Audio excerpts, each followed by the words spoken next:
خب سلام بچه ها، چطورین؟ امروز داریم با یه بازی جدید ردد 2. بله، از ماینکرافت کشیدیم بیرون و اومدیم در ردد. امروز اومدیم که آموزش گرفتن گان مایکا با آرتور مورگان رو بذاریم.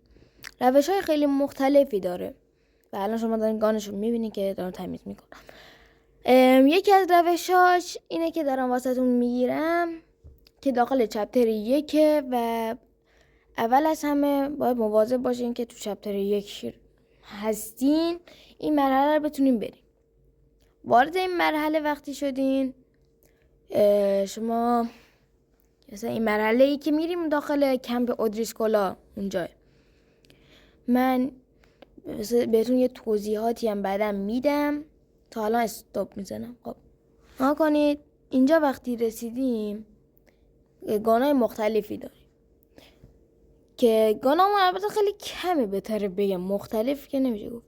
ما اینجا رامونو میکشیم میریم، میتونیم هم شلیک کنیم به افراد یا کلا شلیک خالی کنیم. از این طرف میاین این اولین نفری که اومد بیرون اون پشتینا این اولیه رو میکشیم، اون عقبیه رو نیاز داریم. این یه نفرم میکشیم، گانو میذارین داخل، یعنی بخشی با دست میرین سمتش. اول مواظب باشین نکشینش، گانشو بندازین، دوباره یه گان دیگه در میاره، یکی گانش هم بندازین، 7 تیر برمیداره اونم بندازین. فقط نکشینش، بهش نیازن، جا خالی بدین تا جایی که میتونین و فرار کنین. اصلا حتی داشت شما رو میکش اصلا شما فرار کنین، نذارین بیاد. داره میاد دنبالتون، برین از این طرف، اصلا نمیخواد برین بالا پشت ما، حواسم نبود. میایم پیش مایکا، این مایکا وای میسین که مثلا باید برین سمت مارکا. اینجا میاد این فکر کنم باگ میخوره دیگه نمیمیره. مارکا بهش شلیک میکنه تا شما تا جایی که سعی دارین برین پیش مایکا و اونم میاد سمت مایکا. اون مایکا رو داره میزنه و تفنگش رو سعی داره بندازه. 2 بار تفنگش رو انداخت. الان من یه لحظه مایکا میفته به جوش، این با چاقو بزنه کن. مایکا حتی با چاقو هم میزنه این باگ خورده زنده میمونه. الان من چون که گان مایکا رو دارم تو زین اسبم نمیتونم گان مایکا رو وردارم. ها کنین اینجا افتاده، فقط مواظب باشین گمش نکنین. مثلا انداخت زمین، حواستون باشه. الان گان دارم معلوم نیست. خب الان تنها حالتی که میتونم تو اینجا بهتون نشون بدم همینه، چون که دستم نمیتونم بگیرم چون داخل زین اسبم دارم، بازی بهم اجازه نمیده و همین دیگه. من الان باید دنبال این باشم که یکی منو بکشه و لفت بدم که اینجوری نمیشه فکر کنم. این هنوز زنده است، داره با داچ و اینا میزنه. چند تا تیر خورد مرد. آره نه زنده است، سگی جونیه. خب من برم خودم بکشم یه جوری. تیر بزن بجم سری. آها یه تیر دیگه. یا خدا. خب چیزی که دیدین این بود که داچ مرد. بله با مواظب باشین نمیره بدیم. خب الان من گان مایکا رو بهتون نشون میدم از نزدیک.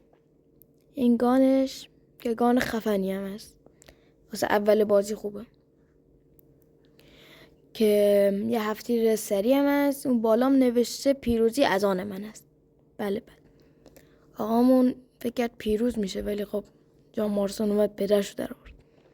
خب اگه از این ویدیو خوشتون اومد لطفا ویدیو لایک و ساب کنین. فعلا خدا حافظ. خب بچه ها من یادم رفته بود توضیح بهتون بدم. توضیح اینه که شما کلا داخل بازی یه دونه گان مایکا دارین، یعنی مثلا شما وقتی با جام میرین مایکا رو میکشین نمیتونین 2 تا گان مایکا دستتون بگیرین و همچین فکری هم نکنین که بهتون بگم این نکته رو. نکته دوم اینه که از نکته که نمیشه گفت، به نظر من اول بازی این کارو کنین، نه مثلا تفنگو میخوام آخر بازی بگیرم یا فلان بسیار.